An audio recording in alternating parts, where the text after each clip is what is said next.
Welcome to another episode of the Wise Decision Maker Show, where you improve your ability to make the wisest and most profitable decisions. Today, we'll talk about how to deal with irrational colleagues. Now, have you ever heard your colleagues say something that kind of made your jaw drop, made you really surprised that they could be thinking, saying, believing something like that? Irrational beliefs by your colleagues happen much more often than you think they might. There was a study by Leadership IQ of over 1,000 board members, 1,087 board members, members of boards of directors that fired their chief executive officers. And it found that the top 5 reason, so over 20% of the CEOs who were fired for denialism.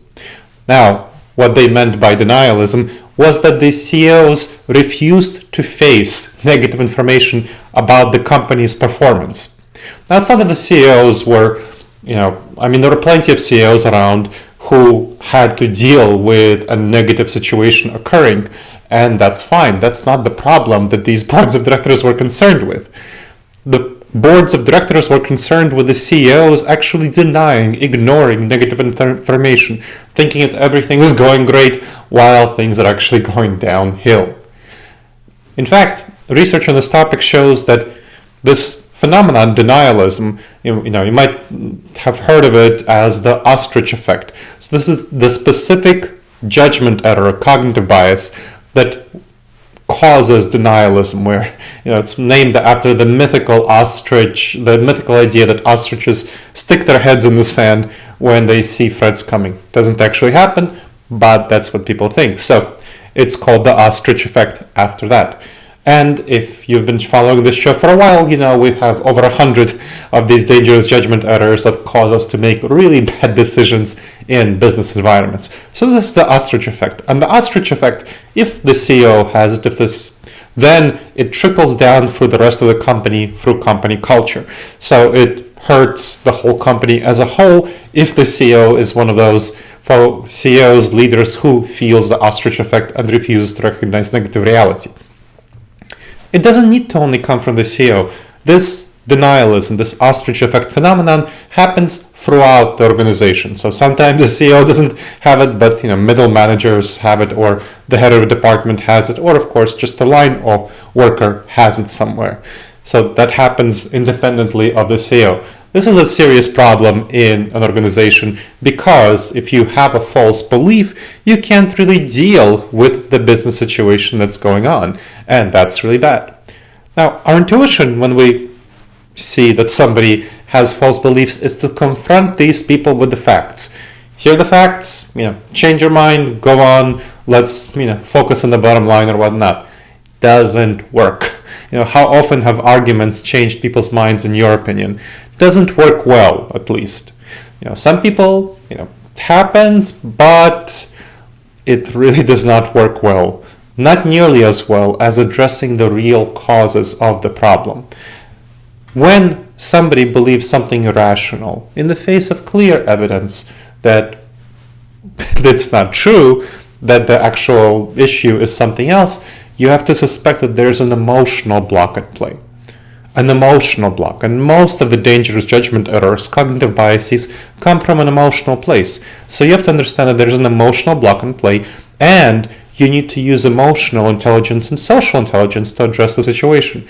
Emotional intelligence refers to our awareness of our emotions and our ability to manage our emotions. Social intelligence refers to our understanding of other people's emotions and our ability to influence those people, their emotions, the relationships between us and them, and the relationships between those people and other people. So you have to use those 2 skills to actually effectively change those people's minds toward reality. Now, a number of reasons might be explaining what's going on, what results in the Ostrich Effect here. The Ostrich Effect is not the cause, it's the result. For example, there is another cognitive bias called the confirmation bias, where we ignore information that doesn't fit our beliefs and where we look for information that only confirms our beliefs. So let's say there's a CEO somewhere, and their company is not doing as well as they hoped it would. Now, the CEO might feel, it's not really much of a thinking process, it's an intuitive gut reaction, it's a feeling process that because they're great, they're awesome, the CEO is awesome, the company should be doing great. And whatever evidence indicates that it's not is bad evidence and should be ignored for some reason or other. So that's kind of how the situation goes. And of course, because that person is a CEO, even the right-thinking people in the company are not going to go against the CEO, or if they do, they might not last long under that type of CEO. So that's a clear example of where it occurs. Another sort of thing might happen, and this is an example of that I faced myself. There was a manager in a department for a company for which I was consulting who made a hire, and the hire turned out to be pretty bad. Or so all the other people in the department were telling me, but despite the hints and the evidence that the person was a bad hire, manager refused to do anything serious, anything real about addressing this problem. And so they turned to me. I was working on a different consulting project, but they knew my skills in this sort of area, and they said, hey, can you help out with this? So, okay, that's what I decided to do, and I used the technique that I use often in these situations. I developed it specifically for these situations where there's clear evidence that reality is one thing and people believe another thing. And this technique is called EGRIP. So it helps you address the emotions of people who are denying reality and bring them toward actually believing reality. Again, EGRIP refers to, it's an acronym of course, refers to emotions, goals, rapport, information, and positive reinforcement. Again, emotions, goals, rapport, information, and positive reinforcement. Got it? Great. First step, model their emotions. Figure out what they're feeling. Now, you might ask, if emotions are the problem, shouldn't we suppress our emotions? I mean, it's the workplace, right? What place do emotions have there? Well, they do have a huge place. We're motivated to do what we do by our emotions. Emotions are very important. They're not something to be repressed or suppressed or anything like this. You can gently guide them in the right directions. And you can help other people shift their feelings, because feelings result from beliefs. And if you can shift their beliefs, you can shift their feelings somewhat in order to be aligned with whatever is the best thing for the company. So the first thing is to addressing the emotions is to understand their emotions. Use the skill of empathy. Empathy is, the technical definition for empathy is understanding what other people are feeling. Use curiosity. Talk to those people. Talk to the person. Help. Don't directly say, why are you not firing this person who's performing badly? Not firing, but reprimanding this person who's performing badly. But ask about what is going on in the situation. Ask them how they feel, what their goals are. So focus on deploying the skills of empathy and curiosity to understand what their feelings are about the situation. Then focus on the goals. What are their goals in the situation? What do they want to achieve? Once you understand their feelings, you want to then understand their goals, their objectives. I mean, sometimes people might not realize what their own goals are, and then you can help them realize it, and then that will help them align toward reality. Now, with a manager, I asked her about her goals for the department, what she wanted to achieve. Before that, I tried to feel out how she felt about the department, about what's going on, and she felt some anxiety about the future of the department in the context of some not so positive financial news for the company. And then, not that the department was going to be cut, but in terms of budget cuts and problems. And so one of the things she told me about for the emotions part was that she was anxious about the kind of budget that the department would get for future hires. And that, of course, helped me understand why she might not be willing to reprimand or change or somehow address this current poor hire, because she's afraid that she won't get more money for future hires. Okay, so the goals, I talked to the manager about the goals, and what she wanted, of course, as many managers do, she wanted her department to grow, to prosper, of course, to benefit the company. Good, so got the goals, so got emotions, E, G, goals. Next is R. You want to get yourself on the same side as this person by building up rapport, a sense of connection, showing that you care about them, you care about their goals. With a what you want to do is use techniques like mirroring, which is rephrasing the other person's statements in your own words, showing that you understand them and at the same time that you care about what they're saying. That helps build trust. Use listening, active empathetic listening, which is essentially a skill where you hear their emotions and you echo their emotions. You already learned about their emotions. Here's where you repeat their emotions and you show them by telling them that you understand what they're feeling. So in the manager, I steered the conversation to how she saw the current and future employees, how she saw them shaping the future of the department, her aspirations, her goals for the department to prosper and grow. I echoed her anxiety about the company's future, about how much of a budget she might get for the department, and the concerns about funding future hires. Next, lead them away from their false beliefs by giving them information. That's step 4. We're now at step 4 of the EGRIP, so the 4th I step is information. You don't start with information, which is what the vast majority of people do. You have it as the 4th step, the one before the last. So you placed yourself on the same side. Now the person feels like you care about them, you care about their goals, you understand their emotions. You care about them, you care about this problem. So you want to address now their emotional block by sharing factual information that aligns with their goals and addresses their emotions in such a way as to achieve their goals by getting them to actually see the facts and acknowledge the facts, even though they might be uncomfortable to acknowledge. So that's the key. That's the key to addressing the problem. You want to avoid inspiring either a defensive response or an aggressive response, which is what you would get if you share information to someone who has an emotional block without addressing their emotions, building up rapport, getting their goals. So with the manager, I asked her to identify which of the employees most contributed to her goals for the department and which of the employees least contributed to her goals for the department. So I didn't say, which of these employees is bad. I asked, hey, tell me about this, tell me about that.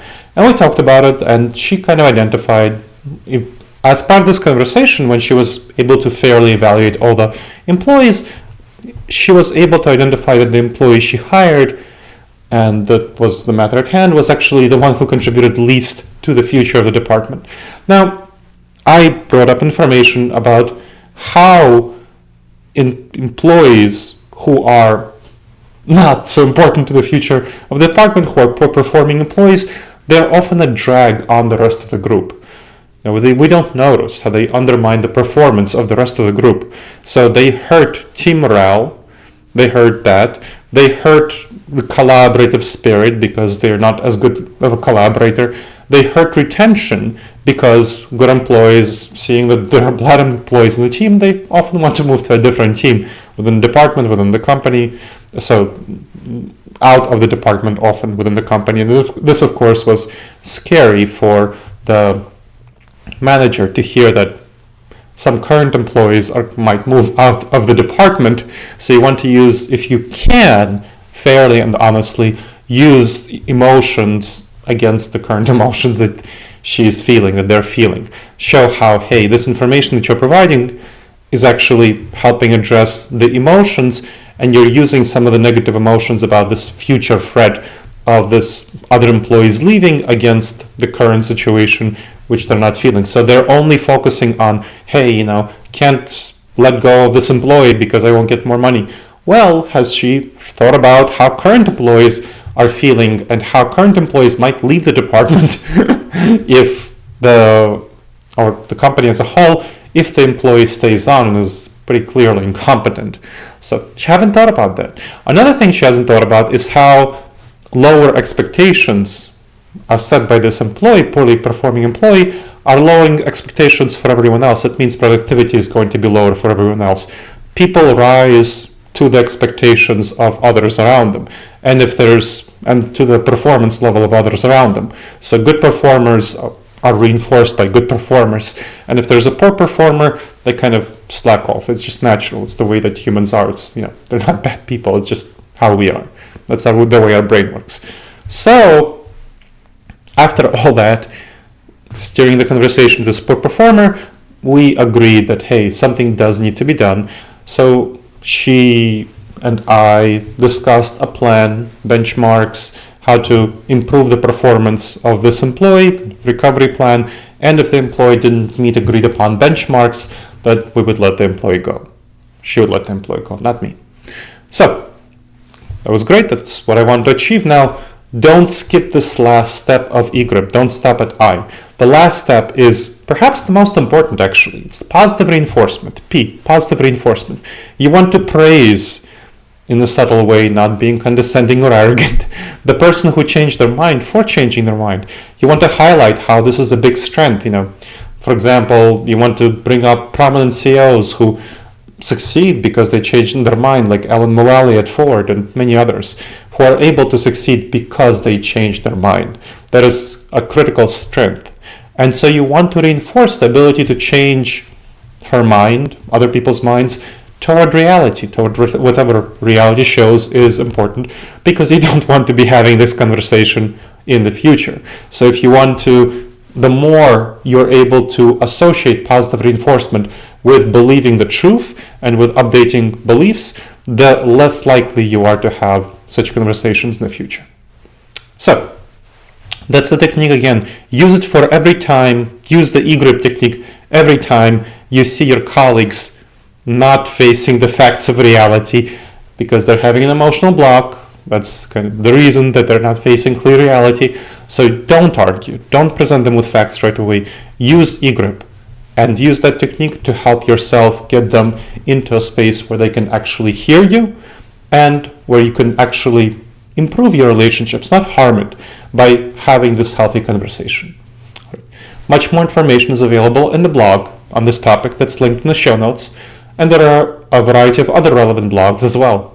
If you like this show, I hope you click like on it. I hope you leave your thoughts in the comments. I'd love to engage with you and hear what you think. Please make sure to subscribe to the Wise Decision Maker Show using whatever platform you're using to check out this show.